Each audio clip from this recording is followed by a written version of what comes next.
We dislike the things that we project. Oh shit! I forgot what my phrase was gonna be. Rewind. Sometimes you just gotta rewind. Charlie. Love Charlie. It still brought summer. I am definitely not Fire and Blood. More of a Salt and Sea guy. Justin. Don't forget to step and breathe. Jeff. And welcome to Bants. Welcome to Bants. It's still the Olympics. In case you were worried. I would say Olympic season is my favorite after awards. What do you think is your favorite season? Season 5 of Breaking Bad, probably. That was a good one. Yeah, that was a good season. I miss Breaking Bad. Is it time for a rewatch? Has it been long enough? Have you watched Better Call Saul? Here's the thing with Better Call Saul. I have tried to watch it about 3 times, and for whatever reason, the first 2 episodes are extremely slow to me, and I just haven't been able to get into it. So I watched the first season, and then I stopped because it was a convenient stopping point. Okay. I mean, it's just like Breaking Bad in that way. It's not carrying on from the end of Breaking Bad. It's very much like its own thing, and it starts slow, and then I think picks up as you go. So try it out if you're looking for some more Breaking Bad stuff. Maybe I will. Vince Gilligan is currently filming his next show post Better Call Saul. Oh, really? So I'm very excited for that, yeah. Didn't Better Call Saul get nominated for have the most Emmy nominations and fewest wins? That would track, because I don't think it was very popular, but the man, he's talented, Vince Gilligan, you know? Yeah. So is the guy who played Saul, who I'm blanking on his name. Bob Odenkirk, famously. Yes. SNL alum. The Bear guest star. That's right.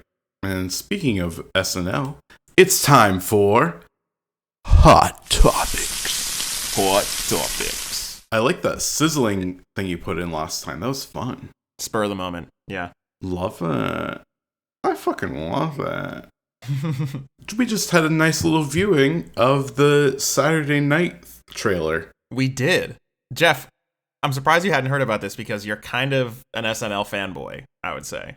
I am a fanboy of SNL. I would agree with that statement. But yeah, I didn't know. I didn't know until you sent me the trailer earlier today that they were making a movie about it, but it looks really funny. Yeah, even though I'm not really a huge fan of modern SNL, or honestly old SNL. Lies. The only era that I really liked of SNL was the Amy Poehler and Tina Fey era. These are all lies. I wouldn't say that was old SNL. That was just my generation SNL.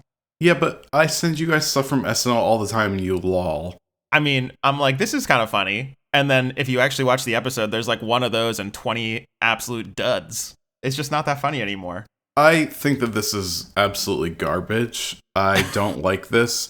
I think you need to watch SNL in the spirit in which it's created, which is quickly on the fly, make it as funny as possible, and get as big a laugh as you can.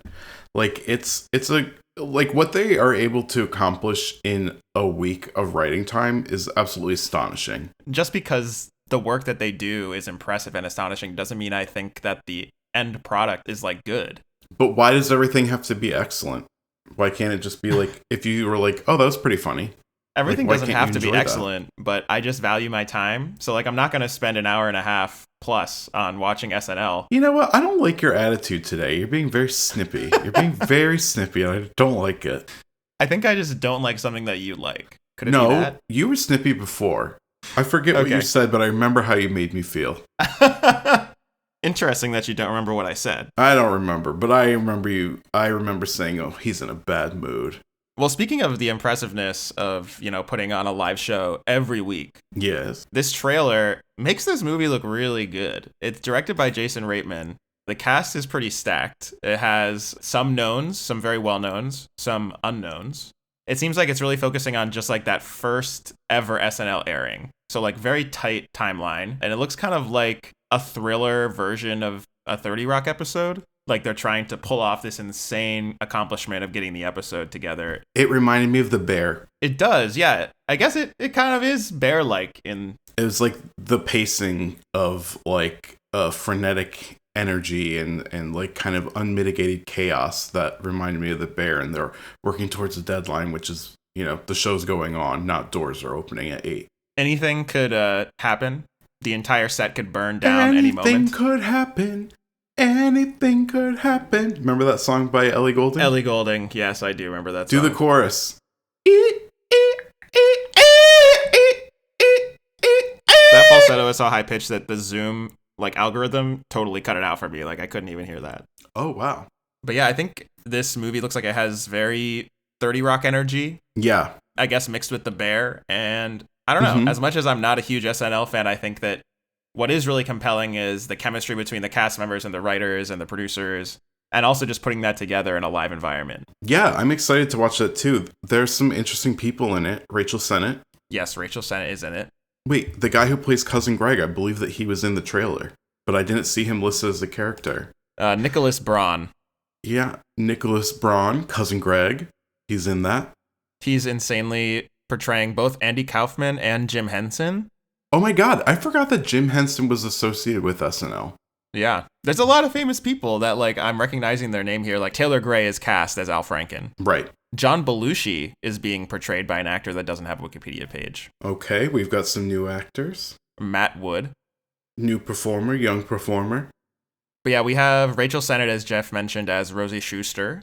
We've also got Dylan O'Brien of Maze Runner fame. I love Dylan O'Brien. He also is in Curb Your Enthusiasm, and he's very funny. He's hilarious, actually, I would say. I really think, is a very underrated actor. I remember when they were looking for the new MCU Spider-Man, there was a whole, Tumblr fan campaign to pick him, and I really think he would have been a good choice. I love that. That would have been a good choice. I could totally see that. And hot. And he's playing Dan Aykroyd. Dan what now? Aykroyd? Isn't that how you say it? I think it's just Aykroyd. Oh, I'm adding a syllable. Okay, yeah, Aykroyd. Let's leave that in. Leave that in. I want you to sound bad. Noted. Well, you're due to me every week, so... Lamorne Morris. Oh my god, we love Lamorne Morris. We love Lamorne Morris. Yeah, we've mentioned him many times on the pod. He's portraying Garrett Morris. I feel like we've only mentioned him that one episode where we were talking about the Emmys. Yeah, I guess that's the only time, but we are a fan. But we do love... Who else is in it? Anybody else worth noting? J.K. Simmons is playing Milton Berle. Just kidding, Simmons. John Batiste, who is famously a musician. Young performer, good performer. Grammy nominated. Grammy nominated. He's portraying Billy Preston, who I'm assuming was a musical guest on the show. Do you know that thing from Aretha Franklin when she's being interviewed by that BBC reporter, and he's telling them hey, what do you think of some of the new up and comers? I'm gonna say their names and you tell me what you think. And Aretha Franklin's like, okay, and then he's like, Alicia Keys. She goes, young performer, good singer, and he's like, how about Taylor Swift? And she's like, gowns, beautiful gowns. It's so funny. He goes up the list. We got to insert a clip of it. It's really good. Yep. Well, we'll add a link in the show notes. We also have Finn Wolfhard, I believe is his name. Yeah, Stranger Things. Finn Wolfhard from Stranger Things. He's playing a page, just unnamed NBC page, which I think will be funny. Well, I'm excited to watch it. Yeah, it should be interesting. Maybe it'll get me back into SNL, get my cynicism. Well, we'll have to see, Justin. I think you'll be watching a lot of SNL this election season. Let's just say that. That is true. Those are going to be shared everywhere. Yeah. Did you see that Maya Rudolph is coming back?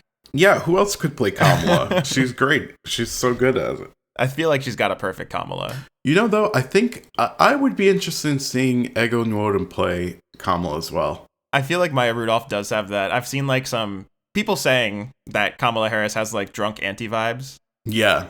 Yeah, that's right up Maya Rudolph's energy. Yeah. Yeah. It's right really up her alley. Nails that vibe, yeah.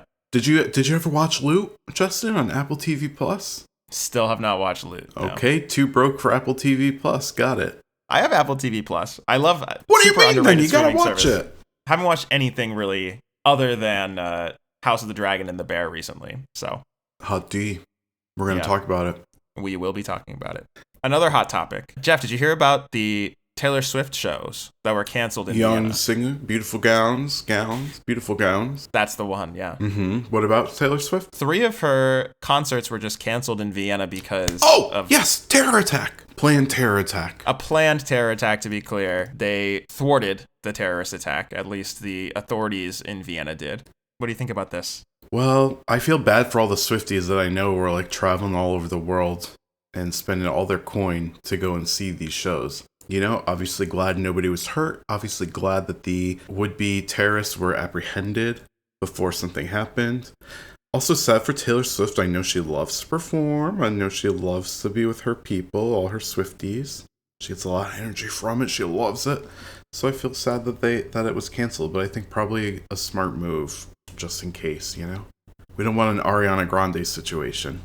Even on top of just not being able to perform, I'm sure it's very weird or violating for Taylor Swift to have, you know, I think that the Eras Tour for a lot of people, as much as and by we, I mean like generally the culture and also me and you specifically kind of talk a little bit of shit about how cringe certain Swifties are, you know, people who are globetrotting and have been to multiple Eras stops. Oh, yeah. But, you know, she really has curated this as like a pretty safe space for people where they can really have a great time. And that's really what live music is for. So I'm sure that it's unsettling both for her fans that were in Vienna to see the show and also for her as somebody who's curated this environment. Yeah, it's pretty wild, though, that they were...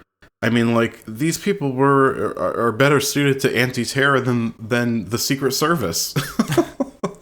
That man was, like, on the roof with a gun. Many people were pointing it out. Oh, my God, I sound like Trump. Many people are saying it. Many people are telling me. And they still weren't able to stop him before shots were fired. And life was lost. It's pretty wild. It's really wild because, well, two different thoughts about this. The first one is that just today, I think it was revealed or was reported by CNN that the local police actually informed the Secret Service about that rooftop. Because they were like, this is the only rooftop within, like, basically close distance of the venue. They were even told specifically that it was like an open rooftop and that anybody could get up there, and they still didn't notice the shooter up there. That's the first thing. The second thing is that, you know, this New York Times article describing the potential terrorist attack on this Taylor Swift concert, it mentions that the Vienna authorities were tipped off by foreign sources, heavily speculated at this point that this was U.S. intelligence that tipped off the Vienna intelligence. Similar to the way that U.S. intelligence tipped off Russia when they found out about a plot on a concert in Russia. Russia didn't believe them, and then the attack happened. I don't know if you heard about that. It was it was at a festival in Russia. I don't remember this. How long ago was it? It was earlier this year. It was in March. Oh, wow. I don't think I heard anything about that. There has been some speculation that the U.S. intelligence is also who tipped off the Vienna intelligence services. So all that to say, well, at least they listened. Thankfully, they listened. The Secret Service is a different organization than like the CIA, who is, I'm assuming, the folks probably. Thank you so much for explaining that to me. I had no idea before now. Obviously, I don't mean literally. I just mean like the incompetence doesn't run between agencies, which sometimes it does. So yeah, it's the Secret Service is a mess. They're really a mess. They've been a mess for a while. It seems like it. People jumping over the White House, the trading porn with each other on like government-owned devices. A very weird organization. So weird, right? Could you imagine like trading porn with your colleagues? What a weird thing to do. Just ask Kanye. What a deeply weird thing. Excuse me? You're not familiar with this? No. Yeah, Kanye. I try to avoid Kanye West like the plague. This was like one of the many things that came out post, I don't even know. It was like post Trump endorsement, basically. Like, I think it was in the 2020s, so it was around the time of the pandemic. But there were lots of reports that he was just like going around showing random people he was working with for music, like just porn, just being like, hey, take a look at this or whatever. Yeah. Absolutely insane behavior. What is the end game with that kind of behavior?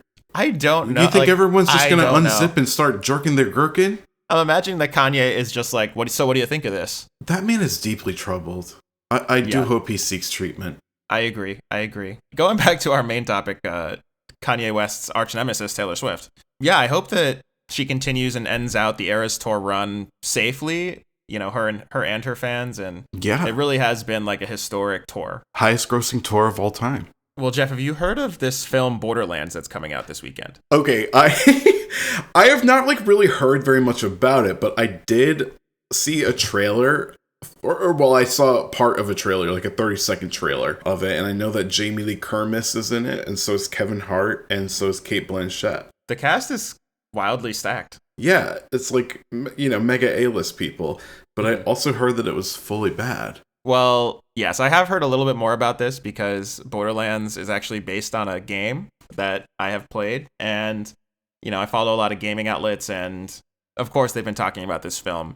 Video games seem to be like the new hotness for adaptations. We've had like The Last of Us do really well for HBO, and we've had Fallout do really well for Amazon. And these are both like very critically acclaimed shows. And I think that a lot of companies are like, oh, well, look at all these unadapted video games. Let's just like pull on this IP and make some more content. Classic move. We talked about the IP machine, the IP monster that's taken over Hollywood. Looking for new IP to mine everywhere.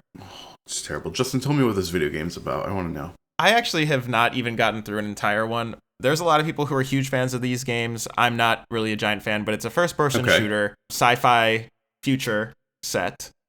In terms of gameplay, you're kind of like in this apocalyptic wasteland type thing, and you're going around shooting things with your guns, and you pick up like basically randomly rolled loot, which I don't know if you're familiar with like video game lingo, but it's basically just like treasure, new guns, new armor.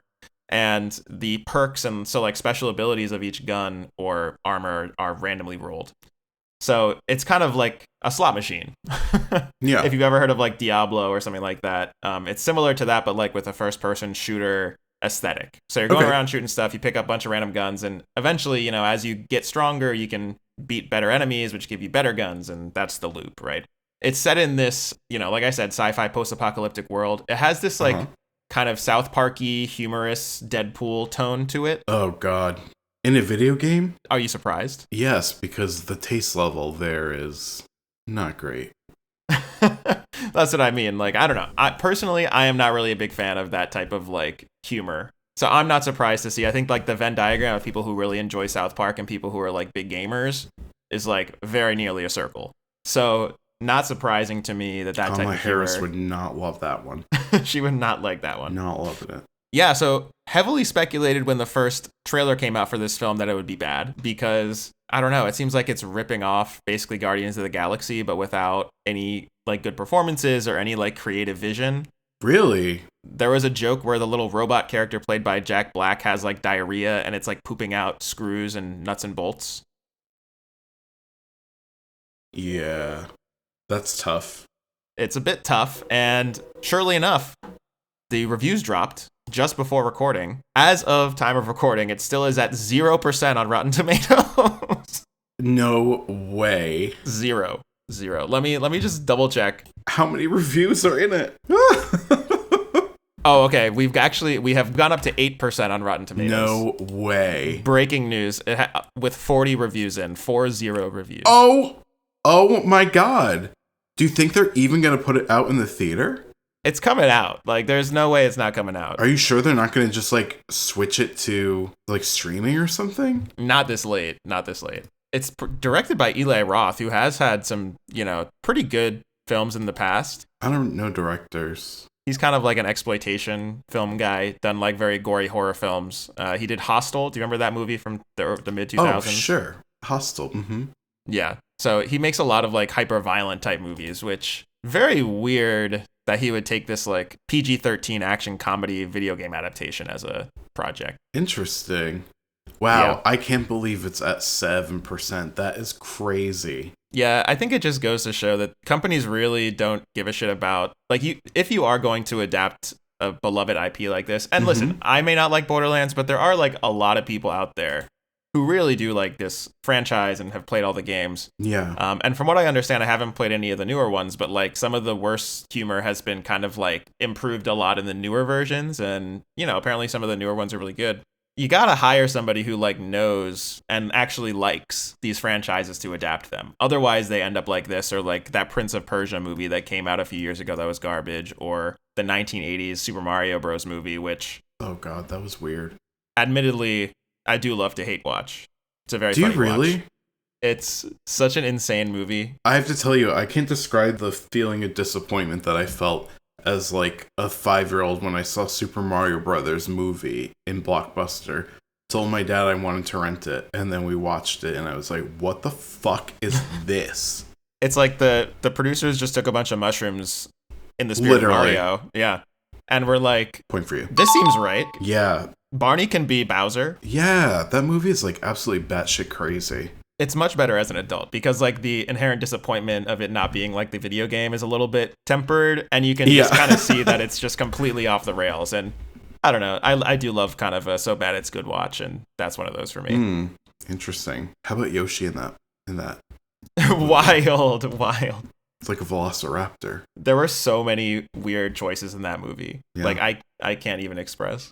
No Peach, Daisy. No. For me, the thing that really sticks out is like the Bowser portrayal, where he's literally just like a slightly more complicated version of Barney. He's just a guy in a dinosaur suit. Yeah. Very weird. The weird mushrooms. Times. Yeah. Very weird times. Everything was gross. It was like all like sticky sticky and like wet spider webs. I mean, it was the era of like Ghostbusters. So I guess they were trying to like lean into that kind of what was that stuff called? Ectoplasm. I was coughing up some ectoplasm the other week. I had COVID. Hey. Point for Geoff. Woo! Speaking of actors in video games. Great segue. Wait a second, Justin. Are we in Tech Corner? Yeah, welcome back to Tech Corner. It's been a minute. Back in our AI episode, I talked a lot about how in the writer and actor strikes, they negotiated for specific AI limitations on how actors are like portrayed by AI in film. Yep. One part that was not covered, where this technology is already being used heavily, is in voice acting. As I'm sure you've seen all over TikTok, it's pretty easy to fake somebody's voice these days. So, yeah. Remember the Scarlett Johansson thing?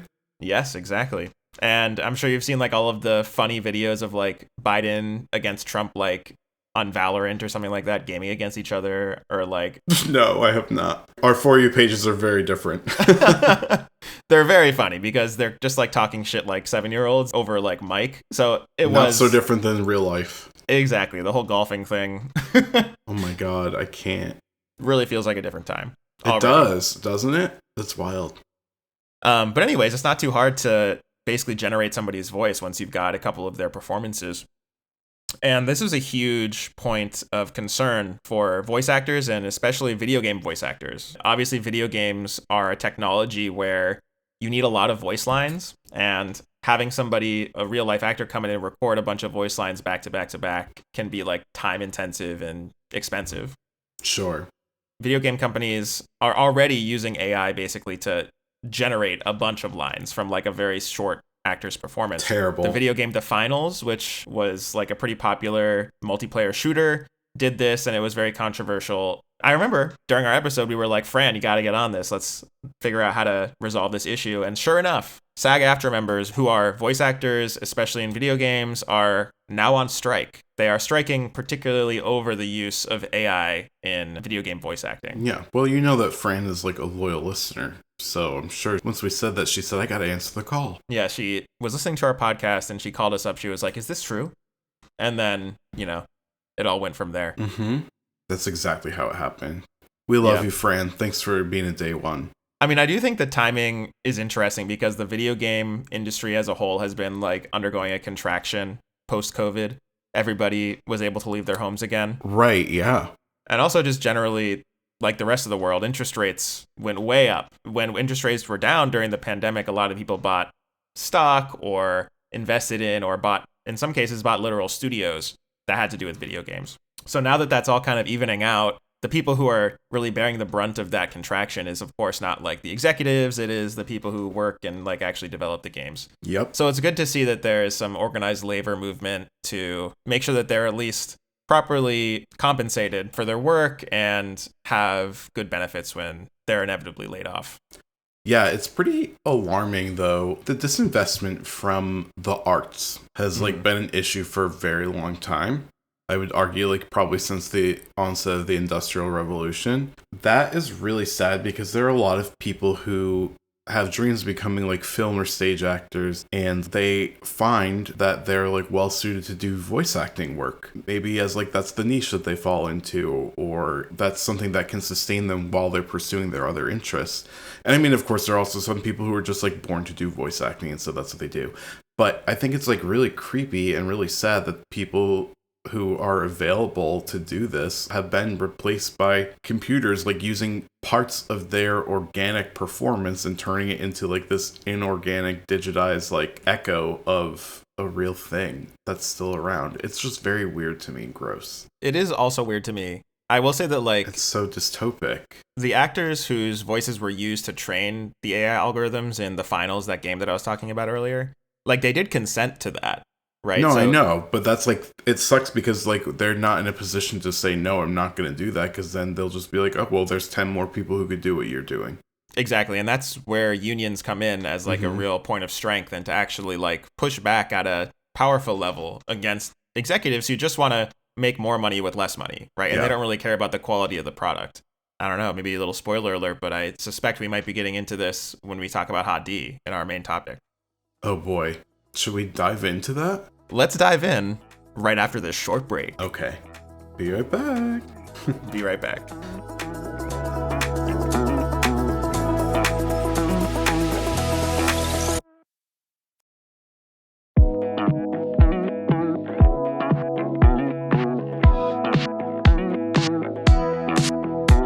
And we're back.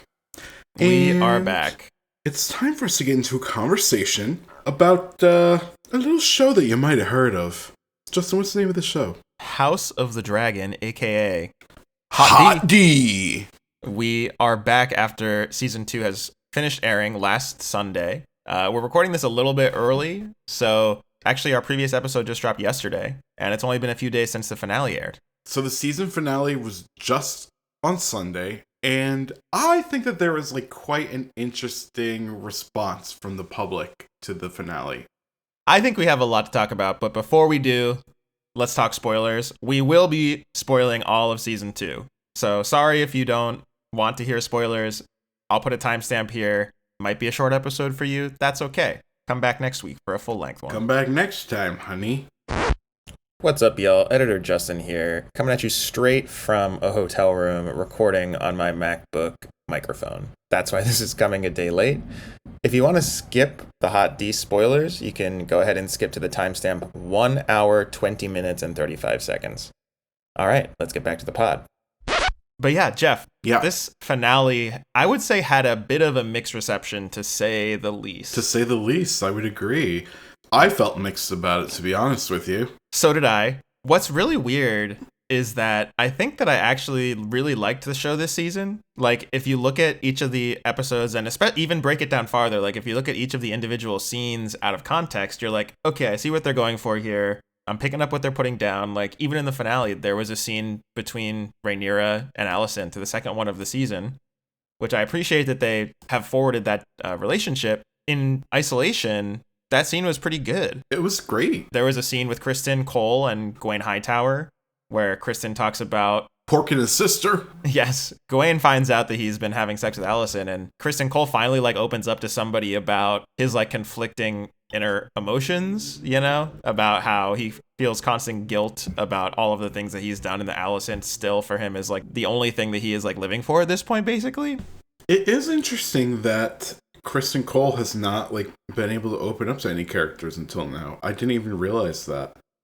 Well, it's because he has like this weird sense of knighthood where he like has to be perfect, and especially to women, you know, he only opens up to this other man who is like his brother in arms, right? That he's been fighting with. So I'm pretty sure that's the only reason why. And also, don't forget, Gawain Hightower had his sword at Kristen Cole's neck. So could also be for that reason too. Could be. But yeah, like that scene was pretty good. But the finale just did not work for me. So Geoff, why don't you talk about maybe why the finale didn't work for you? Well, the finale didn't work for me because it didn't feel like a finale. The whole episode felt like we were like edging toward, even the whole season felt like we were edging towards some big climactic event, and we didn't get any of that this season. There really was never a moment where there was any kind of climax to this season. I was going to say Rook's Rest, but that was kind of early in the season. I think it was like episode 4. It's interesting. Yeah, I would say that, I mean, there were multiple like really good episodes this season. So I think the first episode was great. That was the one we talked about in our first HotD premiere episode. And then the Rook's Rest episode, which is episode 4, was also incredible. Up there with the best Game of Thrones episodes, I think. Yeah. You know, like one of the best episodes of this franchise. And then there was the episode prior to this one, which was the Red Sowing, which was the sowing of the dragon seeds. So Hugh the Hammer. That was a great episode. And Ulf tamed dragons. That was an excellent episode. Yep. And I think that maybe that was intended to be, if you remember, like back in the Game of Thrones days, it used to be like the penultimate episode would be the one with the big explosion, right? Right. And then the following one would be kind of like a falling action before the next season, right? Yeah. I think there may have been some stuff going on behind the scenes. There were multiple different events that affected the production of this show. The first one was that there was a writer's strike, an actor strike, and House of the Dragon actually filmed after the writer's strike began, but before the actor's strike began. Right. What that meant was when they were filming the show, they couldn't do rewrites on set, which is something that happens. Oftentimes they have a writer on set giving notes, or they're like, oh, I wrote this episode so I know more about the details of why, like, logistics of X, Y, or Z thing. What the motivations of the characters are. Exactly. So they might do rewrites. And that wasn't a possibility for House of the Dragon season 2. On top of that, apparently WB, the parent company of HBO, Warner Brothers, they reduced the episode order from 10 episodes to 8 episodes for this season. And this happened just before the writer's strike began. If you imagine a situation where they've just reduced your episode order, you've got like maybe a month, 2 weeks before the writer's strike begins. Do you really want to recraft your episodes at that point? I'd say no. You don't want to rewrite them. I'm so busy. I'll get to it next week. I mean, you legally can't rewrite them, right? Because you're going to hire scab writers. That's like a bad look, right, for your development. Why right? are they called scabs? Is it an acronym? I don't actually know why they're called scabs. Neither do I. It's very interesting to me.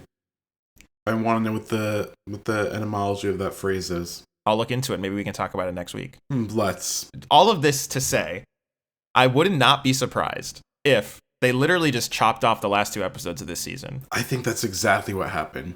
There was so much rushed, like, end tying at the end of this episode. Like, for example, Rhaena meeting Sheep Stealer. Sheep Stealer in the Vale. A very cool looking dragon. Like, that dragon looks so badass. That dragon looks like he's really been through it. Like, he really looks like a dog on the street. Exactly. And I also think he had vitiligo. It looked that way, yeah. Vitiligo representation. Hell yeah, Sheep Stealer. Love that. Her quote-unquote arc in that final episode was just like 3 like 10-second long scenes where she's like running around like she's on fucking Bear Grylls, like drinking from a river. Yeah. It's like, what's going on here? Like, this is the finale? I said she's on a suicide mission. That, and then the triarchy scenes also seemed really out of place. Oh my god. That entire sequence of events was so absurd. It was a huge time suck for me. It was goofy as hell. It did feel very out of place because it was like had such a different tone than the rest of the show. Like, it provided levity that I don't think was necessary and I as a viewer was not looking for.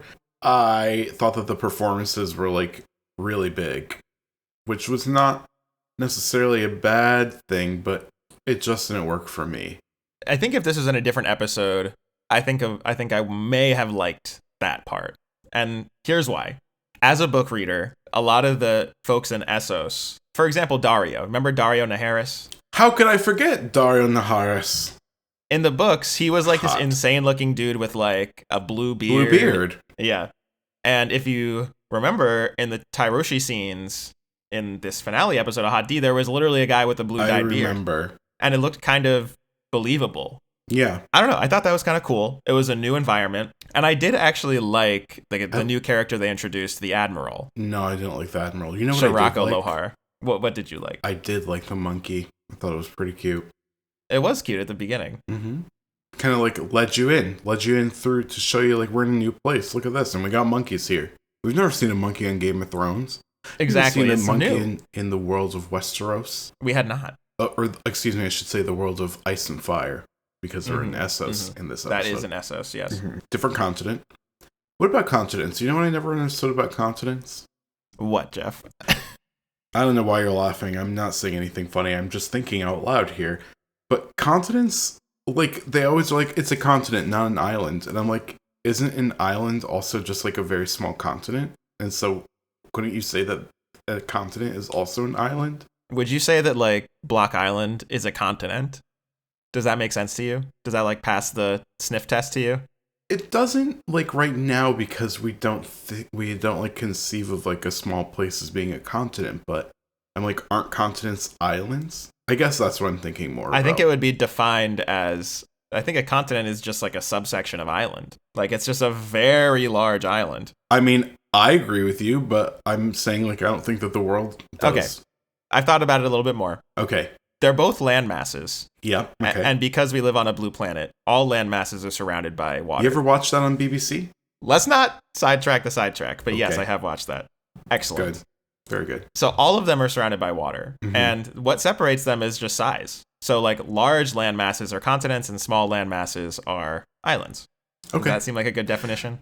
Yes, it does. And that's basically what I was saying. You just rephrased it. So thank you for stealing a black man's idea and passing it off as your own. But also, like, I just don't think that the rest of the world views it that way. And I'm just like, why not? Like, let's change that. We'll have to do an interview series where we ask people, hey, would you describe a continent as a large landmass? And they'll be like, yeah. No, not that. Yes, that's literally what I just said. Like both islands and continents are landmasses. Continents are just large landmasses. Yeah. Okay. That's the definition of a continent. I don't know if that's the definition. I think it sounds like something that you said. So how would you define it?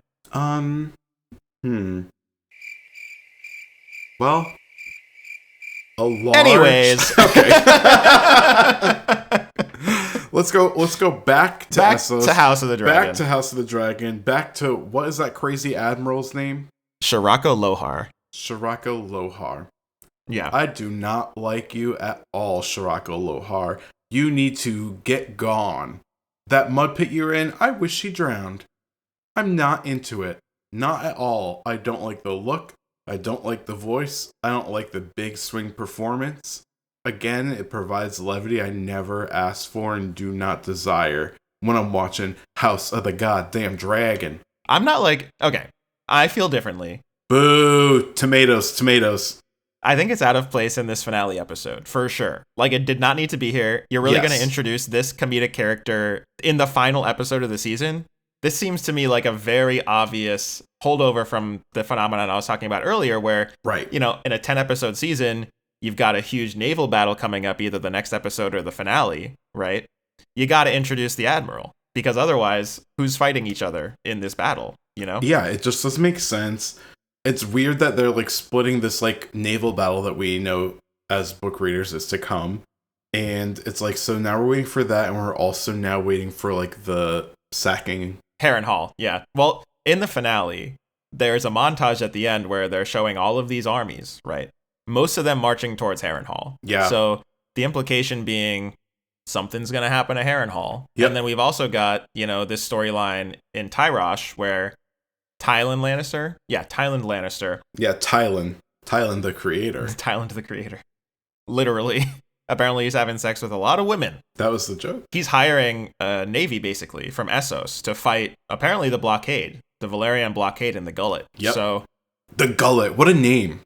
It's a good name. It really is. You know what? I want to open a bar and call it the Gullet.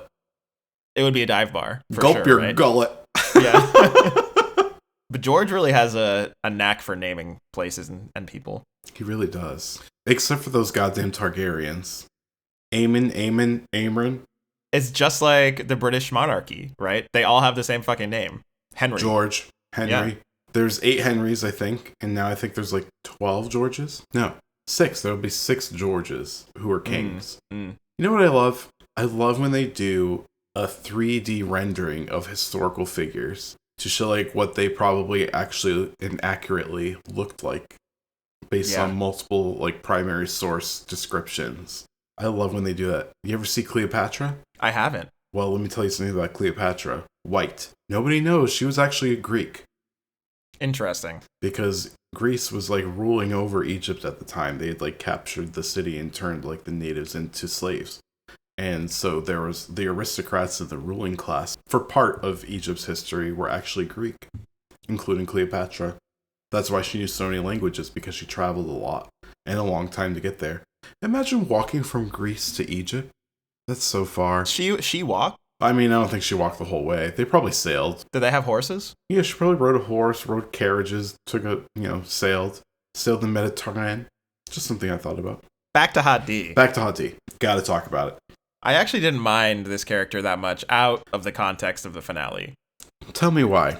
Well, I think that she presents a very interesting view on gender that is not really portrayed like in Westeros, you know? So this is Essos. It's a place that societally and, you know, in terms of gender norms is a little bit different than Westeros, right? Yeah. And maybe the way that they define gender is like different. Lohar is an admiral who seems to be, I mean, she's portrayed by a woman. She also is a character that, like, it seems like everybody there knows that she is like a woman, right? But she has all of these she basically is like outwardly portraying herself, or at least socially behaving like a man, right? Yeah. She has multiple wives. She's challenging Tywin Lannister to a fight to like prove her dominance. Fight, yeah. Yeah. She like is drinking merrily, and slamming her like mug of ale on the table, with Tywin. Enjoys having a couple of pints with the boys, I think that like the performance is intentionally over the top because like it's not that different from the way that like Robert Baratheon was portrayed in like Game of Thrones season 1, like boisterous man stuff, I understand that, but I disagree. Other than like the subject matter, right, and the mannerisms that you're talking about, there are definitely parallels between Robert Baratheon's character and what's Lohar. Yeah, you can just say the Admiral too. The Admiral. I think there are definitely like mannerisms that are similar, but I feel like the performance that the actor who played Robert Baratheon gave was like much more lived in, and there was like an earnestness and a sincerity because he was like trying really hard to like hold on to those behaviors because he viewed them as like the behaviors of like a young and virile person, and he desperately wanted to still be seen that way because he didn't want to look like the tired, haggard, out of shape king that he actually was. There was like a sincerity there that I really picked up on and appreciated in that performance. I did not appreciate that the Admiral's performance was like goofy from the jump, and I have no reason to care about this character, and I don't even know what their motivation is other than to be hedonistic. Well, as a hedonist, Jeff, I thought you might have some more sympathy. Firstly, how dare you? Secondly, we dislike the things that we project. Oh shit, I forgot what my phrase was going to be. Rewind. Sometimes you just gotta rewind. Charlie. Love Charlie. It's still brought summer. It is. Somebody yesterday tried to tell me that they did not believe that 9/11 happened in the summer. We're talking about 9/11 again. Okay, we are. No, let me just I just want to say this one thing really quick. We're now like 2 sidebars away from the main plot. That's okay. We're gonna get back. We always get back. We always close the loop of conversations. Like that's the right. Apple Watch. I had a bunch of our friends over last night for dinner, and I made garlic bread, and I made meatballs, and I also made, I think, a very delicious linguine alfredo, and I think everybody else thought it was really good too. Not to brag. But anyways, while we were eating dinner, they were talking about the episode that just aired, and a bunch of them had listened to it yesterday since that was when the episode dropped. And they were talking about how they were laughing at the 9/11 references. Not that we think that 9/11 itself is funny, just it was funny how many things that we talked about last episode revolved around that same time period, like those few weeks before and after 9/11. Anyway. Weird time. So I said to them, do you guys like think of 9/11 having happened in the summer or in the fall? And they all said fall, and I said summer. They were all like, well, school doesn't happen in the summer, it happens in the fall. And I said, that's where you're wrong. Oh, boy. That's where you're wrong. School always starts in the summer because for a lot of places in the country, it's Labor Day weekend, the first Monday after Labor Day weekend, or the first Tuesday after Labor Day is like when school starts, right? Well, yes, but in the Northeast, it's a little bit before that. Like we usually start like the third week of August or the last week of August. And I know that's for like historical reasons because like in the South, it was still way too hot to be indoors, yada, yada. I get all that. Anyway, my point being, school definitely starts in the summer, and I've always thought that because I always thought it was so annoying that in August or even the beginning of September, we had to be in school. Because I'm like, bitch, this is still the summer, and you call it summer vacation, and now we're not even on vacation anymore? What gives? Okay, this seems like a beef that you have with Groton school districts, because I will say, this sounds like a problem with people's perception of what summer is versus like the calendar objective definition of summer.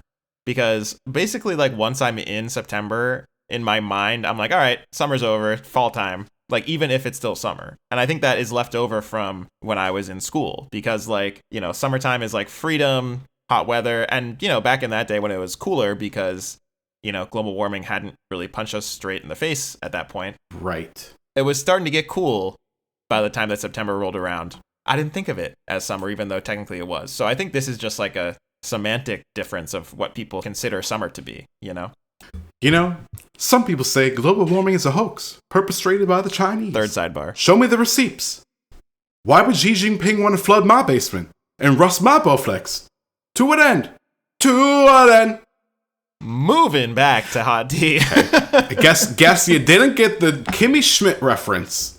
I did not. I never finished that show, but we cannot get on another sidebar. All right, that's fine. We can agree to disagree about the Admiral. I agree with actually most of what you're saying, but I think that I love that. if we had a couple more episodes to kind of like stick with her and see some additional sides of her character, I think it's possible that we would like her a lot more. As the way it is, it's kind of like she is wasting so much time in a finale that is giving us nothing. Right. Because of that, we're focusing on that performance and that character. I feel adversarial towards her. Right. I feel an adversarial energy just to the idea or even like mere image of her character because she wasted so much of my time during her finale that I found to be lackluster. Yes.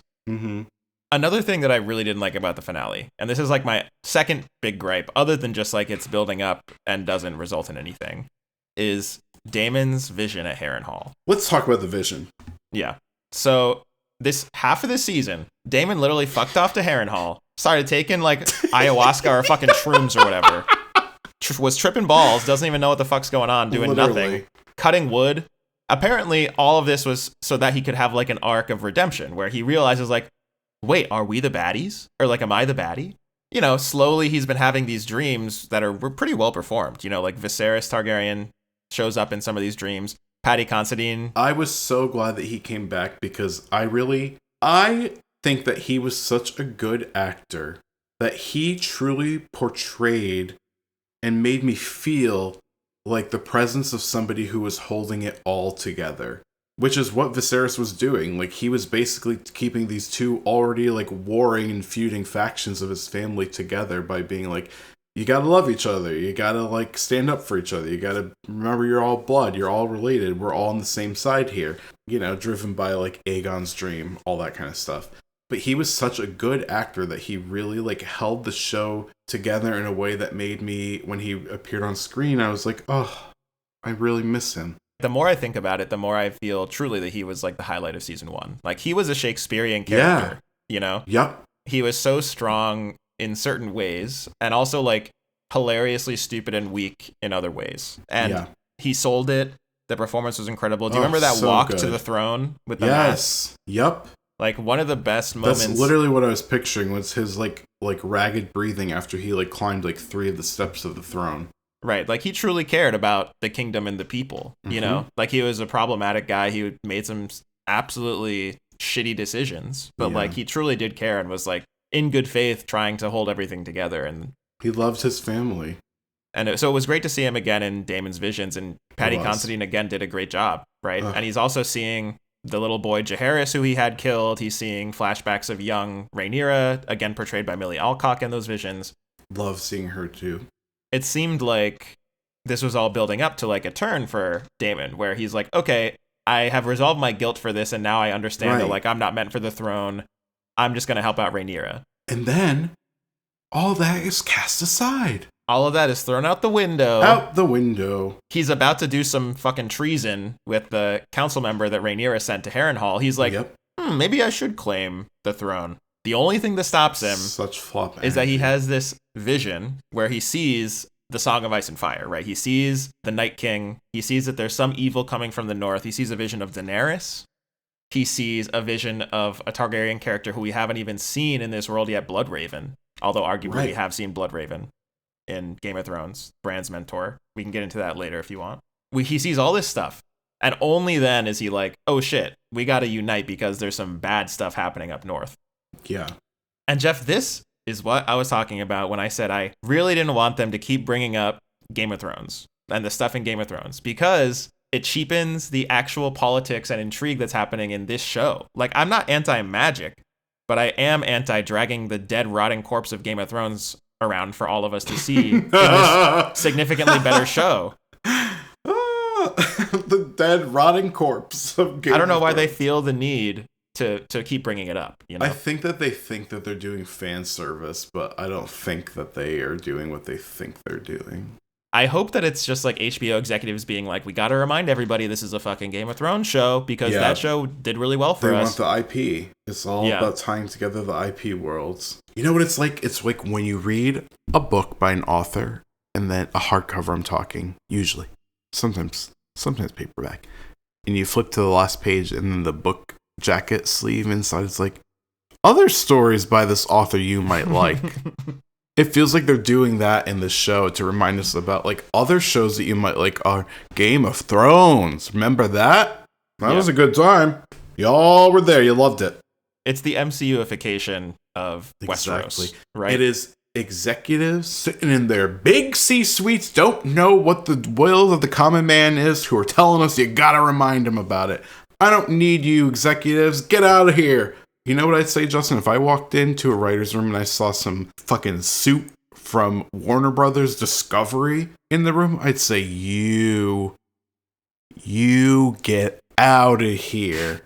You know, you got to let the creatives create. Speaking to that idea of like they're trying to create like an interconnected series of Westeros related stuff. In development right now, I think it's actually filming, is an adaptation of George R. R. Martin's novellas having to do with the characters Dunk and Egg. Dunk and Egg, to be clear. Two characters. Such a weird name, by the way. That series of novellas famously features a character, Bloodraven, who was in Daemon's vision. He was like this mysterious Targaryen with a wine birthmark over his eye, right? And this character is allegedly, although I think this is technically still speculation, but allegedly this is the same character that teaches Bran in Game of Thrones how to become like a better green seer and see through the past and the future and stuff like that. So to me, that seems very like Marvel Cinematic Universe post-credits teaser where they're like, who's this character? Find out in A Knight of the Seven Kingdoms coming in 2025. Right.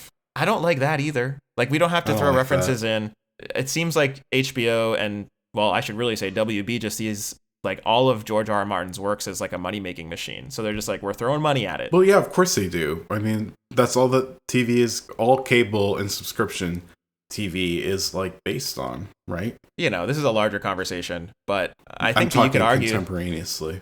Yeah, like I think you could argue that once Discovery merged with WB, it became more interested in the profit margins, you know, churning out a lot of cheap stuff for higher profit margins, like reality TV. And you also look at places like Apple TV Plus, right? Nobody watches those shows. Nobody watches them. Yeah. And yet, they are producing some of the highest quality shows out there right now. What are some of the highest quality shows you think are being produced on Apple TV Plus? Severance. Love Severance. Can't wait for that to come back soon. It's not coming out till next year. What the fuck? I know. For All Mankind, which I think is a very underrated alternate history kind of sci-fi show. I don't think I know that one. It's where the Russians won the moon race. Oh. That means that the US invested a lot more into NASA, so they get more into space travel. Excellent show. I started watching Servant, which is an M. Night Shyamalan produced horror show, which I think is very camp. Oh, it's campy? It's very campy, but also a little bit spooky, but mostly campy. It feels like it is like a better hitting and more coherent version of American Horror Story. Yes, I was just going to ask if it was like that. Wow, Miss Murphy found dead again. We ran over her and then backed over her again. Sorry, Ryan. Sorry to that man. Loot is also on Apple TV Plus, right? Yeah, love Loot. I also watched Silo on Apple TV Plus. Oh my God. Let's talk about Silo.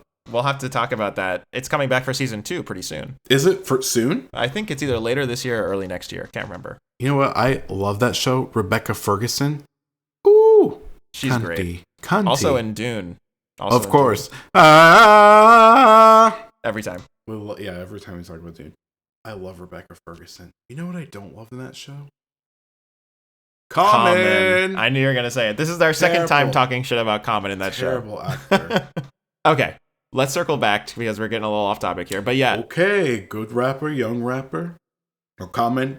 I'm going to have to pass on that one. I'm very thankful that the showrunners of House of the Dragon do seem to actually care about the source material despite all of this edicts coming from on high, right? Despite these episode cutbacks. I think that they were greenlit for a season 3 before season 2 even aired. So I think they are confident enough that they can produce like such a banger season 3 with, this supposed battle that it seems like they cut from this season on top of the battles that are going to be coming in the future, and deliver on something that's like really incredible. They were like, you know what? For that reason, we're not going to mess around with editing these 10 episodes down into an 8-episode season. We're just going to cut off the last 2 episodes and see how it goes. I need to ask, like, why did HBO think this was a good idea? They have so many people who subscribe to that platform. Sorry, to Max, since it's not HBO anymore. Oh my God. Why do these people think that it was a good idea to cut what must be one of their largest paying shows? The season 1 finale was the highest viewed episode of television for HBO since the Game of Thrones finale. Right. So it's like, this is their big moneymaker. This is what a lot of people have a subscription to Max for. Sorry, I worded that so badly. What school you go? Certainly not Columbia like some of us. Why would HBO or Max, fucking Max, take like what has to be the reason that so many people have a subscription to that platform? Why would they take that and then make it shorter? I don't understand it. If anything, I would rather they did something fucking stupid, like do one of those like the old AMC approach. Yeah, where they do like a 16-episode season but split it up into 2 seasons. That kind of thing. No, I wasn't going to say that. This is why you should let black people finish what they have to say. Point for me. No, but I was going to say... What was I going to say? Fuck. I got so sidetracked by making that little dig at you. Oh, damn. I'm going to give it a few seconds. Do you remember like back in the day? Go back with me in time. Toy Story 2 came out a couple years ago. You went with your family and you saw it. It was a great time. You love that shit. You have it on VHS or maybe DVD if you fancy. And you rewatch it, and then it's the holiday season. Do you hear those jingle bells in the distance? Old Saint Nick will be coming to your door anytime. You know I do, Jeff. And they would have a holiday special. I would almost rather that the executives at Max said, man, this is so popular. Why don't you guys have a little, Westerosi Christmas special? I would almost rather they went that direction than like they all take a break from fucking killing each other and they're just like, let's have a little bit of a party. Like, how stupid would that be? Because those things never fit in with the plot of whatever show or movie that it was. There are some good ones. Like, I mean, I think of Downton Abbey. There was a famously good Christmas special. Was good. Wait a second now. I thought you never watched Downton Abbey because you didn't like the class hierarchy. Oh my God. This is going to be a whole conversation if we start talking about this. Just very quickly. It's fine. Okay. Because we've talked about this many times. And when I was watching Downton Abbey back in the day, I was like, you guys got to watch this. And you were like, I'm not interested because there's rich and poor people. Yeah, that's exactly what I said. It wasn't really Sounds just like you. Point for me. I started watching it. Uh-huh. I bounced off it. And then you guys were like, you got to keep watching it. I promise it's good. And I was like, you know what? Fine. Continued watching it. I got all the way to that Christmas special, which everybody is like, there's an event that happens in that episode that is very, I don't know, like it's shocking, I guess. Yeah. I got to that episode and I was like, I feel nothing. Like, I think I just don't like the show. So I stopped watching it. I was like, I just don't think it's for me, which is fine. It's fine. And that's honestly a reason why I haven't started watching The Crown, is because I feel like it's similar vibes. And I just don't know if those types of shows are for me. For someone who's such a white supremacist, I would think you'd love those shows. You're the biggest one I know. Oh, yeah. Famously, I've only talked about white supremacy on the pod. This is an alt-right pod. Yep, that's right. Joe Rogan's coming on next week. And JD Vance. Special guest. Yes, noted couch fucker JD Vance. Special appearance by the couch. That would be some more shit. Put JD Vance on one side of the audience and then be like, JD, we've got a special guest here who has something to say. And then they roll out the couch. And then JD and Vance the audience is shocked like, and runs away. Yeah, he's like, no, not like this, not here. He runs backstage. JD, what's the problem? Let's go back like 3 segues ago and talk about HotD. Because we did talk about the vision, how I didn't think it worked on a character level, and I didn't like what it meant for the larger franchise. We haven't talked about the other parts of the season that we liked or didn't like. So maybe let's start moving away from the finale. Well, I have one more thing to say about the finale. Okay, go ahead. Remember when I was lamenting the fact that Alicent never even tried to, like, make things right with Rhaenyra or be like, hey, like, things gotten out of control, like, sorry about it, I'll try to stop my kids, blah, blah, blah. Yes. I feel that we got a little bit of that in this. Actually, I feel like we got a lot of that in the conversation in the scene between Rhaenyra and Alicent. We absolutely did, yeah. This is actually, so maybe we didn't talk enough about the strengths of this episode, which I think if it weren't a finale, I think it would have actually been a much better received episode, because essentially what we've got here is a complete swap in characters from Alicent to Rhaenyra. So Alicent now has actually, like, pretty much come clean. You know, she had that cute scene where she was, like, camping, like, very, like, Terrence Malick, walking through the tall grass and floating in the water. Beautiful scene. Obviously, the symbolism there is, like, cleansing in the water, right? A rebirth type of thing. And she goes and she meets up with Rhaenyra, and she basically, like, says she's willing to offer up her son, basically, for peace. Mm-hmm. She offers up Aegon for peace with Rhaenyra. Alicent was like, listen, I'll tell all the guards to walk away. You can just come into King's Landing, take the throne.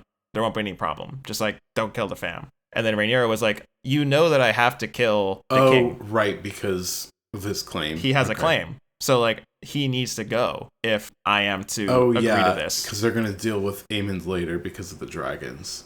Right. Silverway, Vermithor. Najotsis Vermithor. Right. So the impression is that basically, like, once Aemond is away on Vhagar, Rhaenyra will come in. Yep. Take back the city. Take back the city. Take back Aegon with minimal casualties, because Alicent will basically be like, nobody fight. Right. Meanwhile, Aegon is actually being... she's put out of his misery. Taken away from the city by Larys. Oh, yeah. I mean, in reality. Life, yes. Yeah. But, you know, in a way I do now, I'm like, this is sort of merciful. It is. I mean, it really is. It's actually a great... It's great that they actually did come to a resolution here, even though it seems like it won't actually happen, because Aegon is on his way out of the city. This is, like, kind of a change from the books in terms of how this happened, right? I'm very curious to see how it is resolved in the following season. But Justin, you know, the books are the books, and the show is the show. That is true, yeah. Can only judge the show based on what's in the show. That's right. I do think that the writers and the showrunners saw that resolution of their relationship as, like, a potential place to end it. And we did have the pretty climactic dragon claiming episode in the previous episode, which does the classic penultimate episode Game of Thrones thing where you know shit's going to go down. Mm-hmm. And I think they saw that and they were like, well, hopefully this is enough for us to just cut it here. And it seems like it wasn't really. But I do have faith in them to bring it back for season 3, especially if they know from the jump that they're going to be 8 episodes.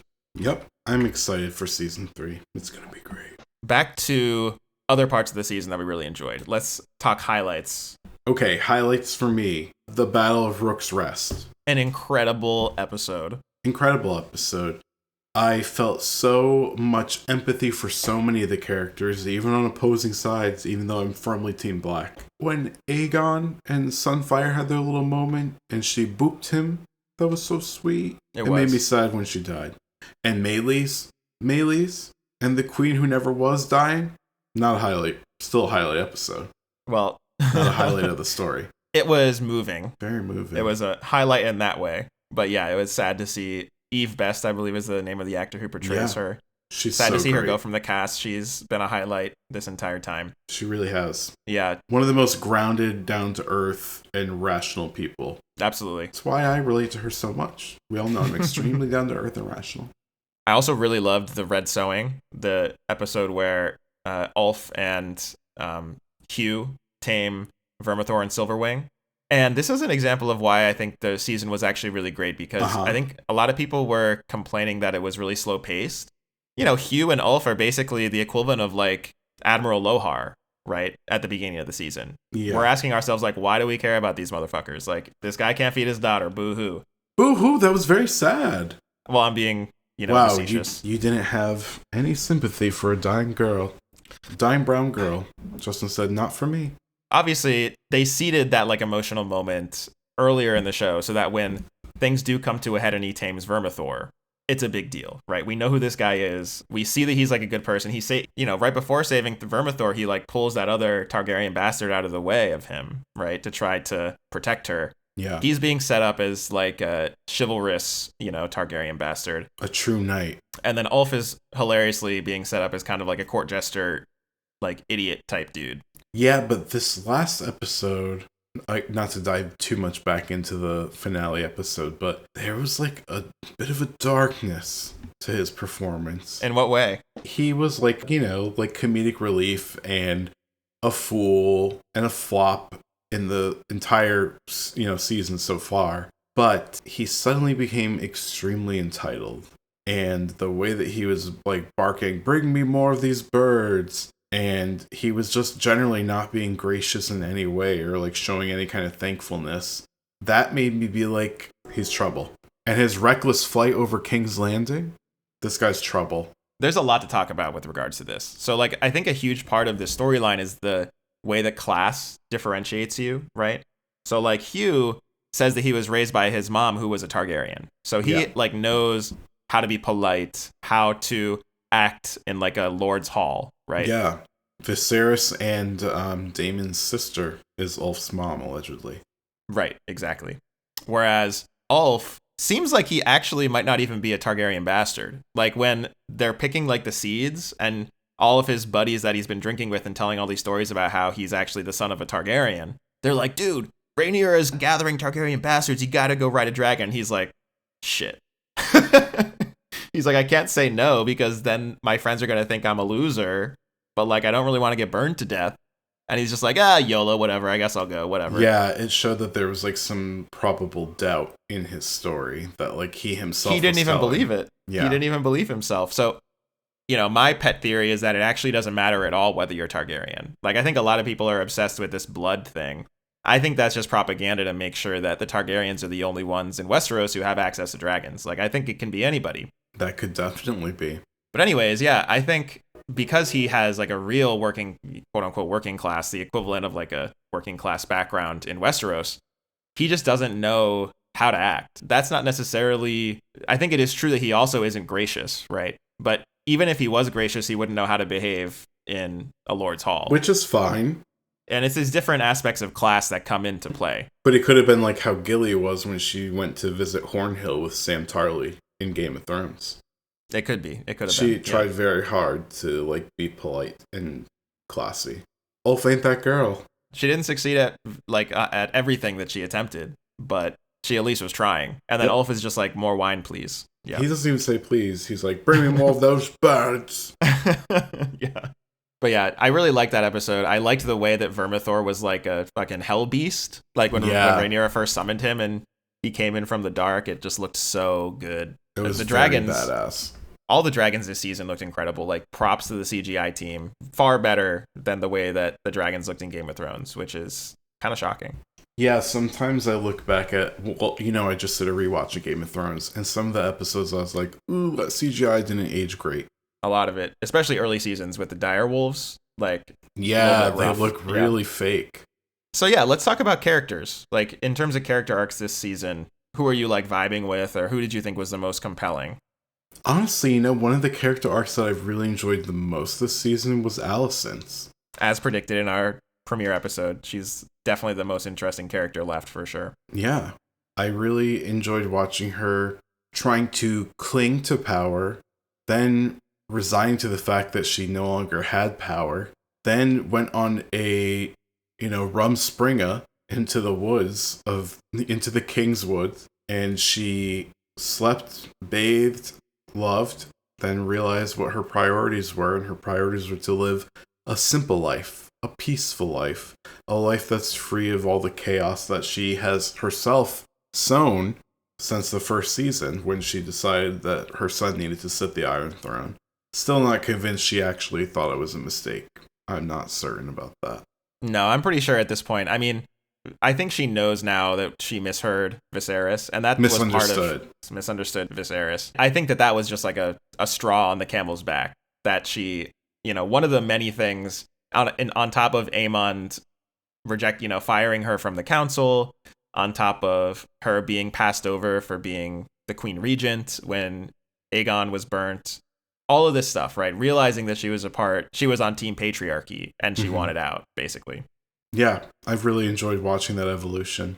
I agree with you. I think she's easily one of the best character arcs here, and like pretty complete. And like I said, she's done a swap, like a complete swap with Rhaenyra, where now Rhaenyra is the one who's like, she seems like she's the one who's trying to uphold kind of the order in a way. She is now the one in the dominant position in terms of how many dragons she has. She's the one who is like demanding that Aegon be killed, basically, before she goes on the throne. And actually, Alicent is really the first one who like relents and like accepts. She's like, you know what? If it takes a son for like the betterment of the world, basically, then so be it. Me and Helena can go fuck off to like Pentos or whatever. Right. You know? It shows a real maturity of character for her. It does. Her priorities have completely changed. You know, I wish that they had done more with Helena this season. I felt like they kind of squandered her, and I don't know why. Well, she's always been an interesting character because she doesn't emote, like her character, not the actress. I think the actor is doing a great job. Yeah. But the character doesn't really emote in the same way that many of the other characters do. You know, there's a lot of speculation that she's like neuroatypical in some way. So I wasn't really that thrown off by the fact that she didn't seem to show like, she wasn't like openly weeping about the death of her son, for example. No, right? I don't mean that really. I just mean like she's a fascinating character, and she seems to be like driving the plot a little bit. Well, we didn't know that until literally this finale. That was what I was going to say, was that they seem to be setting her up as somebody who's like way more powerful than we thought she was, you know? Because she kind of like, she hops into Daemon's dream that he has in Harrenhal. I think her power is like alluded to, or at the very least, like her in-tuneness to the world is alluded to from like the jump, because like in season 1 when she's a kid, she's talking about, you know, she like mumbles stuff and people are just kind of like, okay, yeah, cool, we'll stay over there in the corner, you're fine. But like she's saying these prophetic things and they keep coming true in the show, so it's either that she has a lot of power and is steering the plot, or that she's just highly attuned to the happenings of the world. Well, yeah, that's basically what I'm saying, is that I think that up until the finale, she had been a character like a Cassandra where she can see the future and nobody's believing her. And it seems like she's not very good at communicating, like, or nobody will believe her when she has tried to do this in the past. This is actually going to happen. Like, I'm trying to tell you, like, all of her prophecies were kind of like... She speaks in riddles. Right. She spoke in riddles or in metaphor. And then in this episode, she, like, basically jumps into Daemon's dream, which we've never seen anybody do that before. And, like, even, you know, like the Blood Raven in Game of Thrones or Bran in Game of Thrones, who are very powerful green seers. And she, like, talks to Daemon. Like, she has agency. Instead of just seeing what's going to happen, she is like enacting events. This is the first time we've seen that. And then right after that scene, she talks to Aemond and is like, exerts her power to him too. She's like, listen, I know that you burnt Aegon and I'm foreseeing that you will die in the God's Eye. Like, she's telling him that. No riddles. Like, it's just straight up. Straight up, no chaser. And it really feels like a turn for her. So it's not really a full arc, right? Because she kind of is just like... Yeah. She represents something to Alicent, who sees her as like her last good child. Yeah, there's like an innocence that Alicent sees in her. Or just lack of bloodthirst. Yeah, or just like being a normal person. And then we see her really like having some agency and moving the plot in her own right. So that I'm interested to see what happens in future episodes with her, because that was wild. That was like one of the most shocking things in the finale to me, was that she seemed to have this like level of control over her powers that she hasn't shown before. Very cool. Yeah, I also really liked, I think Aegon was a really good arc as well, right? He started off cocky. So arrogant. And he was just kicked and then kicked again while he was down and then kicked again while he was down, you know? His relationship with Larys is also very interesting because they're both obviously disabled at this point. And Larys seems to genuinely care about Aegon because of that. He's like, listen, I've gone through the same shit that you're going through. We just need to get out of here and huddle down until this all blows over, and then we can come back. Larys is obviously a despicable character, and Aegon has done some really shitty things, but like, these are all great characters. They can have done those terrible things and have like real genuine feelings, you know, of care for each other as well. Yeah, it seems like Aegon has really accepted his role as like weak monarch almost. Like, he's way more accepting than he was at first. Oh yeah, there was a lot of like resignation, I think. I would actually think that could be like one of the themes of season 2. It's like resignation. Like, Rhaenyra resigns to the fact that, like, despite her efforts to keep the peace, war is inevitable and life loss is inevitable, you know, at her hands, in the hands of her dragon. Aegon resigns to the fact that he's going to live a completely different life than he had planned on, and that things are not going his way, and he's never going to be remembered as a king who they write songs about, you know, in the spirit of a champion. You know, like I already said about Alicent, just like resigned to the fact that she, just like, despite her best efforts, much like Hillary, she's not going to break the glass ceiling of King's Landing. I do think that it's interesting. I'm curious to hear what you thought about Rhaenyra's arc, because I agree with you that she seems to be, you know, she spent a lot of time being like, I don't want to kill people. I don't want to start this war. Like, let me go through all of these efforts to not start the war. Yeah, she really tried diplomacy. And it also seems like she is now ready to kill people. Oh, yeah. Now that she's got the power, right? She's like, we're going to kill all these other towns and stuff around to kind of like try and convince them that we are going to overpower them at every turn and, you know, etc. But because I think that like this show is at its core an anti-war show, I feel like it's almost like a cautionary tale. Rhaenyra seems to be going a little bit Dany, final season of Game of Thrones vibes. Let's not even talk about it. I think that the lesson might just be like there has to be a hard line, right? A friend of ours, when we were talking to them about this show, was like, I don't really like Alicent or Rhaenyra because both of them are just like fighting a war over what? Basically like their name being the last name that's on the throne at the end of the day. Rhaenyra, she could easily just like fuck off to Essos somewhere if she wanted to. Right. You know what I mean? And avoid the war. So all of this, like, it's like the framing of this conflict is the problem out of the onset, right? And it seems like, shockingly, and I did not expect this based on the books, like Alicent is the one who came to that conclusion first. Right. Now we've got, that's another swap that I didn't expect, right? Yeah, where she's their just positions like, have changed. We don't need to do all this. She's like, literally, I'll just let you in and I'm going to head out. Is that cool? Yeah. She said, welp. And instead, Rhaenyra has just been like slowly but surely gathering an army, building her strength. You know, I do obviously know where the book goes, but like it seems like the show is setting her up for a Dany-esque turn, and I think they're doing a better job of signposting it this time. Like, I think a lot of people's problem with the Daenerys turn at the end of season 8 of Game of Thrones was that they didn't see it coming. It seemed to come out of nowhere for her, you know? Yeah, that's all I'll say about Dany. You're still mad about Dany? I'm still mad, Justin. I think about it all the time. I really do. I think about it all the time. I knew you were going to say it. Okay. Listen. Point for Geoff again. I'm a simple person. Yeah, I'm still mad about that. It should have ended in a much better way. It should have ended in a much more thoughtful way. It should have ended in a way that we saw coming. And all this talk of, we're just subverting expectations. Oh, yeah. That's just laziness, boo-boo. Okay, it's cool to subvert expectations, but like if it works on a character level. And I think that the problem with the showrunners of Game of Thrones is that they were like, don't you get it? It's shocking. So that's why it's good. And it's like, well, the shock factor is really not why we like Game of Thrones. Like, There are shocking things in Game of Thrones, but we've talked about this at length multiple other times. That's not the reason why the show is good, right?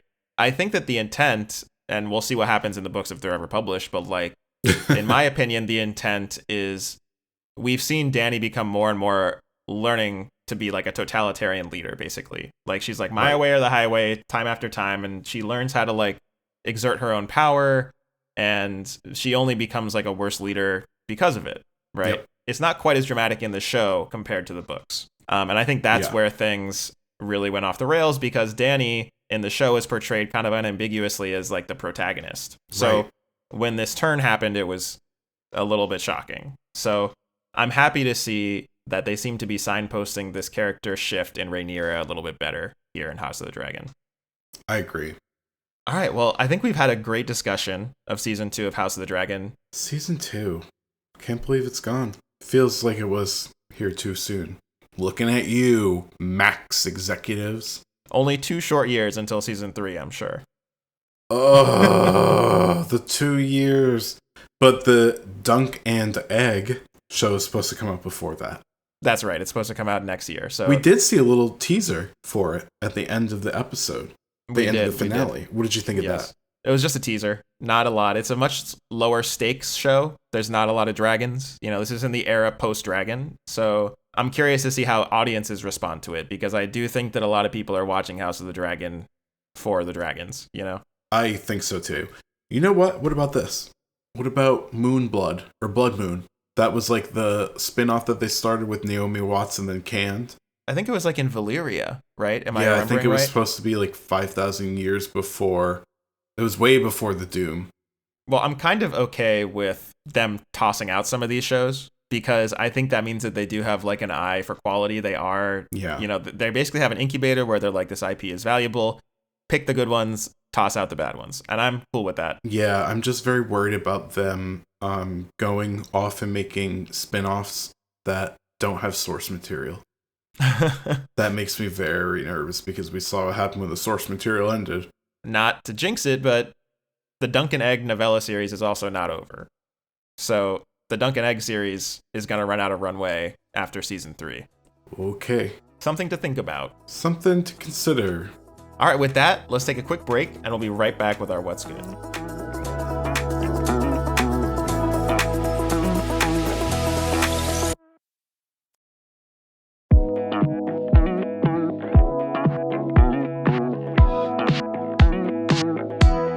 And we're back.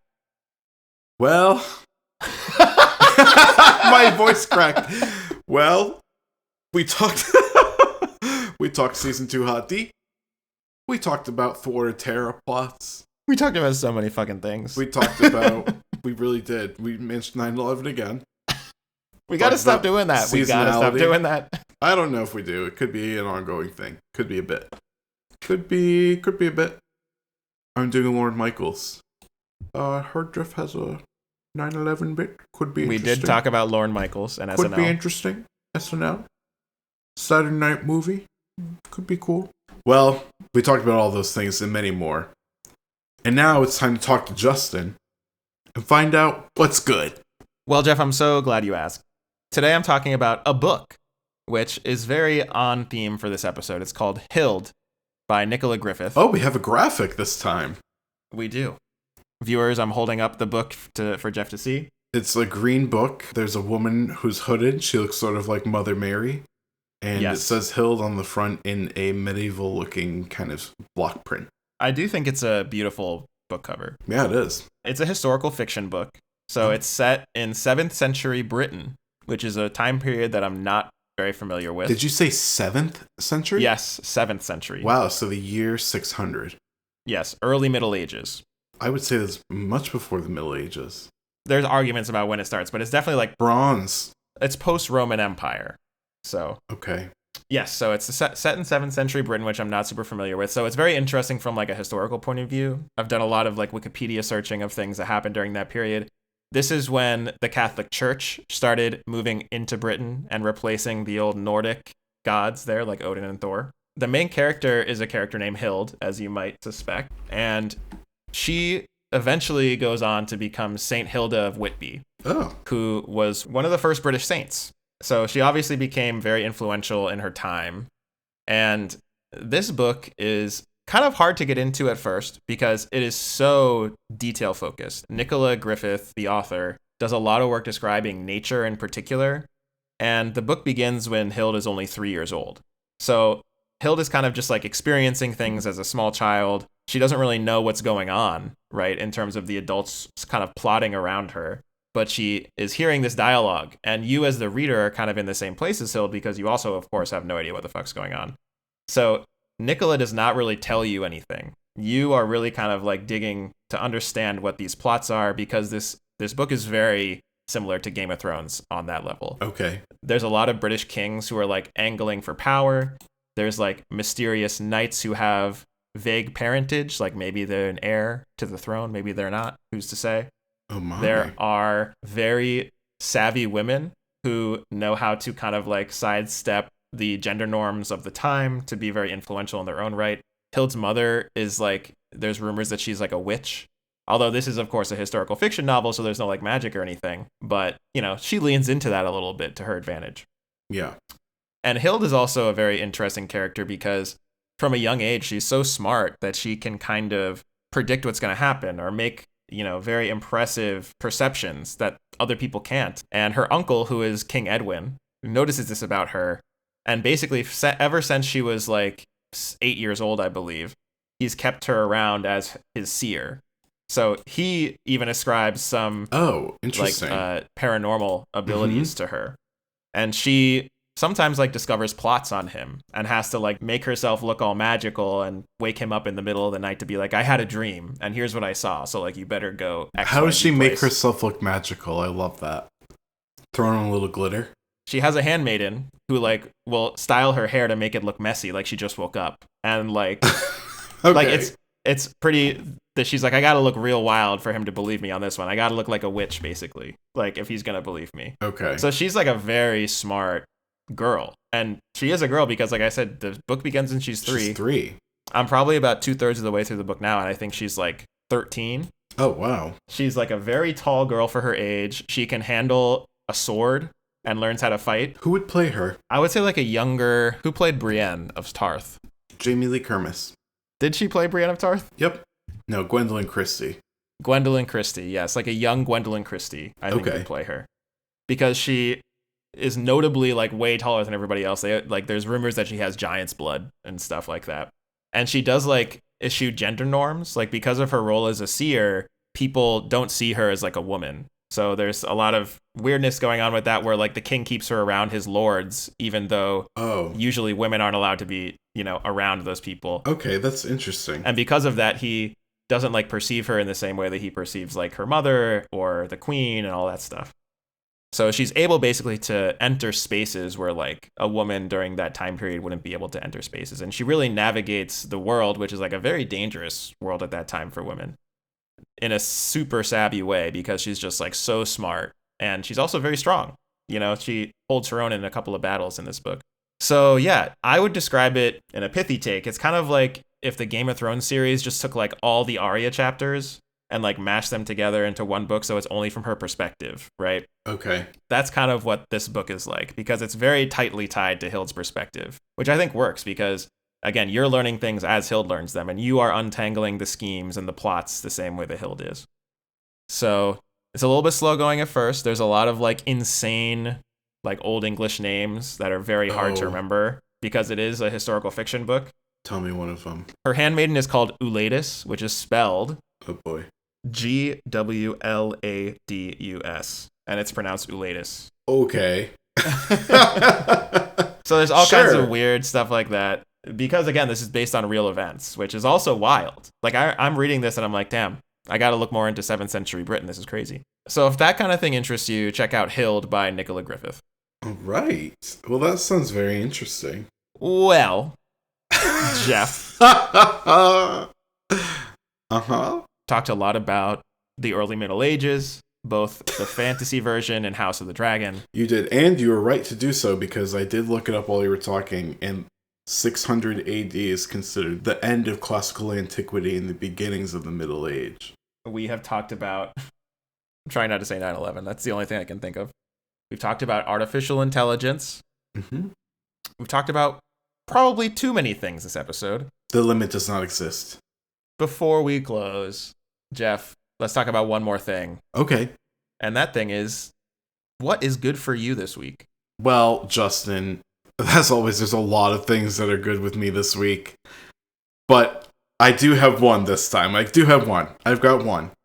Okay. I have really been enjoying watching Kamala Harris just really kind of climb the polls in terms of favorability and popularity. I've really been enjoying her media team. I mean, we owe the election to her marketing team and whoever kind of is cracking the whip over the DNC and getting them all in line. I think probably Nancy Pelosi. Oh, yeah. That's not what I want to talk about, though. Oh. But in the spirit of political interest, I have decided to rewatch Veep. Excellent show. And I have to tell you, I have really been able to still find humor in horrible politicians getting away with it. After the Trump era, do I still think that is funny? And I surely do. Veep is just like probably one of the most masterfully written and performed comedies I've ever watched. I laugh out loud every episode. The insults, the plays on word, the alliteration that occurs in that show is just like really hits my ear in a pleasing way. So I forgot how much I loved it, and I've been rewatching it over the last week, or last couple of weeks actually, and I'm on season 6 as of last night. I am just completely enamored by Julia Louis-Dreyfus. She is just so fucking excellent in that show. Her performance makes you want to root for somebody who is at their core a bad person, but she's so endearing and funny and lived in and completely like amoral. It's so fun to watch. Well, she's like actually very sad. Like you learn in the later seasons that she's kind of a sad character in a lot of ways, you know. She's so human despite the fact that she's such a cartoonishly evil person. Like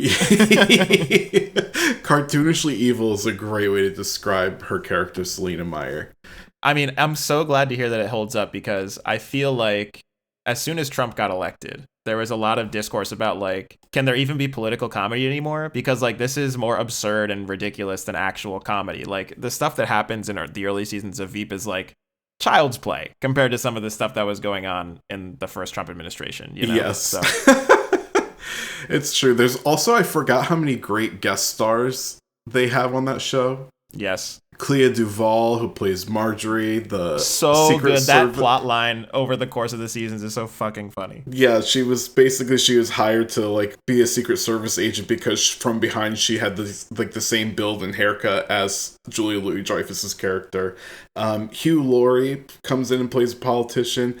Sally Phillips is probably my favorite guest star. She's a British actor who like I don't think has appeared in a lot of stuff that's like been popular in the US, but she plays the Finnish Prime Minister and then former Prime Minister Minna Hakkinen, and she is absolutely hysterical. I have been watching on YouTube even. Like, I like to watch the best of Veep or the best of this character in Veep. I've been watching all of those and just laughing my damn ass off over here. I do love the insults. I forget what his name is. Is it Jonah? Is that the guy's name? Yes. Okay. Jonah. All the nicknames that Jonah gets, like I think one is like the fucky green giant or something like that. Like, yes. There's so many good like insults that they call him Jonad. Jonad, yes. Yeah, that's great. That character is played by Timothy Simons. I want to name a couple of the other actors. I just want to give them a little shout out. Anna Chlumsky, Reed Scott, Tony Hale, Sarah Sutherland, who plays Catherine, Selena's daughter, the first daughter. She's so funny. Gary Cole and Sam Richardson, who I love, and he's in so many good things, including I Think You Should Leave, one of my favorite shows. This was like his breakout. I remember because he wasn't even like a main cast member at first, I think, right? Am I remembering correctly? I think he joined in season 4. Yeah. I think is when he joined He's so funny in that show. He is. Yeah, I mean, everybody in the show is really good. There's so many character actors that you would know from all kinds of other things. Oh, also, I have to say Andy Buckley is great in that show. He was famously Michael Scott's boss on The Office. Mm-hmm. And then Kathy and Jimmy plays a recurring guest role, and she's amazing too. So I think everybody should go back and rewatch Veep, or watch it for the first time if you haven't already. There's 7 seasons. It's streaming on Max, and it really does hold up, and it's still so funny. You know, weirdly, it reminds me a lot of Succession. I know that's like maybe a weird comparison, but I don't really think it is. The way that they're like bad people, but still very human and lived in characters, and also how funny both shows are. It's so funny, yeah. Yeah, I find a lot of parallels there. Oh, maybe I'll rewatch Succession after this. It's really good on a rewatch. Really you know what good. Episode I want to watch? Boar on the Floor. Boar on the floor! Right now! Fuck you. Boar on the floor. And this has been an episode of Bants. Okay, well, I guess we're done now. Bye. Bye. This has been Bants with Geoff and Justin. Bants is created and produced by Jeff Taylor and Justin Benavides. Graphic design by Jeff Taylor, editing by me, Justin Benavides. The theme music for Bants is the track Time With You by Tolif featuring Rule, that's spelled R-V-L-E, and it's provided by No Copyright Sounds. Email us at bantspod@gmail.com with any questions, recommendations, or just to say hi. If you like the podcast, rate and review us on Apple or Spotify, and tell your friends. Bye!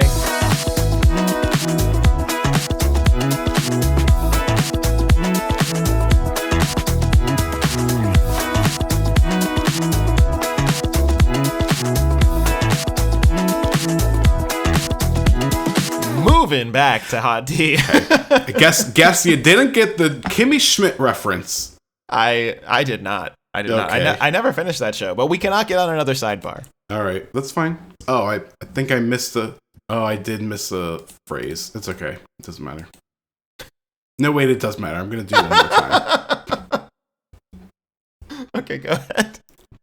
You know, some people say global warming is a hoax, perpetrated by the Chinese. Show me the receipts. Why would Xi Jinping want to flood my basement and rust my Bowflex? To what end? To what end? Thank you for that delightful performance, Geoff. Yeah, we're going to cut the first one, put this one in. Take that, rewind it back. All right, let's go back to the Admiral. Yes. Thank you for being my friend.